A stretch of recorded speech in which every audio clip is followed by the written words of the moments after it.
Bismillahirrahmanirrahim. Assalamualaikum warahmatullahi wabarakatuh. Perkenalkan, kami dari kelompok 3, kelas manajemen keuangan syariah 1 Di sini kami akan memaparkan materi mengenai makiyah dan madaniyah.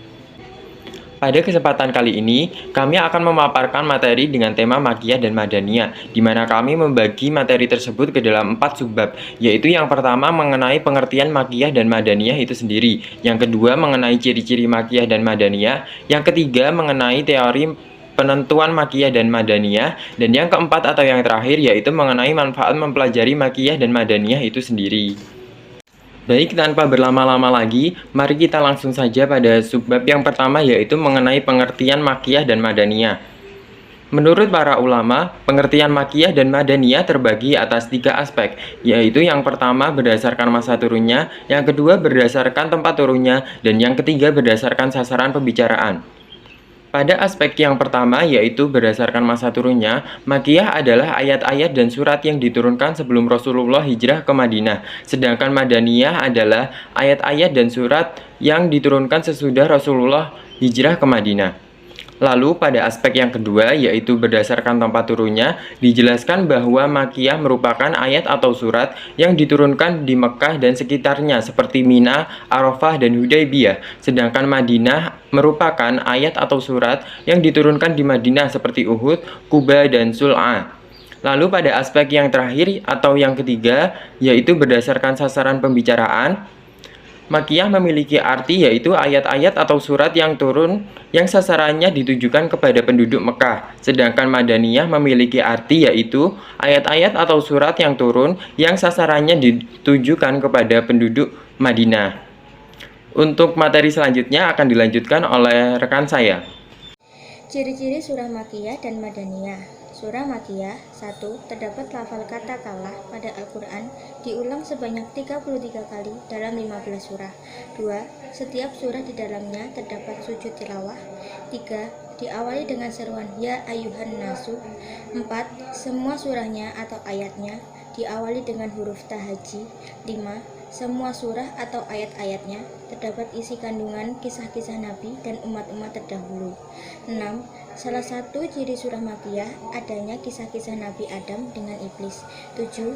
Di dalam ayat-ayatnya diawali dengan huruf yang terpisah-pisah. Surah Madaniyah 1. Semua surah atau ayat-ayatnya terdapat kalimat orang-orang yang beriman di dalamnya. 2. Di dalam surahnya terdapat izin berperang atau isi kandungan dari surahnya menjelaskan tentang peperangan. 3. Di dalamnya terdapat penjelasan terkait hukum-hukum tindak pidana. 4. Di dalam surah Madaniyah, salah satu cirinya menggambarkan tentang perilaku orang-orang munafik.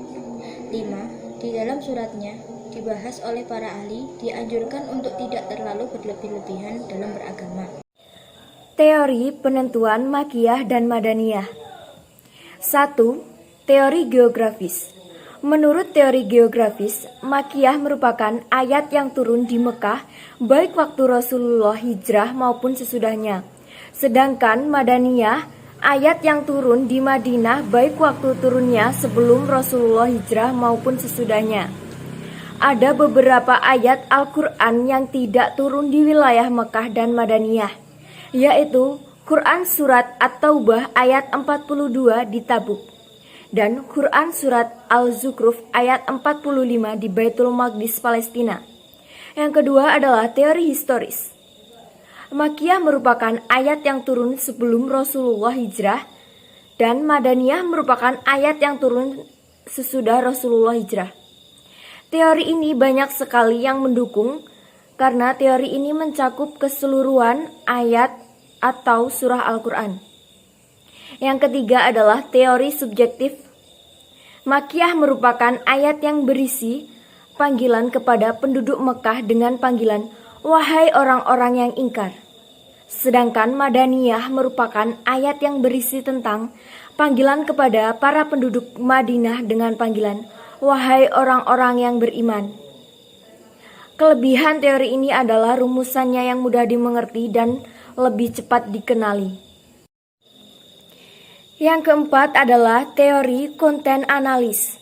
Makiyah merupakan ayat yang memuat cerita umat dan para nabi terdahulu. dan Madaniyah merupakan ayat yang berisi tentang hudud dan faraid. Baik, selanjutnya saya akan menjelaskan tentang manfaat mempelajari ayat-ayat atau surat-surat Makkiyah dan Madaniyah. Yang pertama, sebagai alat bantu bagi para mufasir dalam mengetahui ayat yang mansukh dan nasikh. Dengan mengetahui tempat diturunkannya, kapan diturunkan, dan mengenai apa diturunkannya sebuah ayat akan menjadi pegangan para mufasir dalam memahami Al-Quran. Yang kedua, dapat menerapkan gaya bahasa Al-Quran dengan memanfaatkan gaya bahasanya yang indah, dapat diterapkan pada metode dakwah. Yang ketiga, mengetahui sejarah Nabi Muhammad SAW secara luas melalui ayat-ayat Al-Quran. Yang keempat, memudahkan dan menunjang para mufasir dalam menggali hukum-hukum Islam yang berlaku.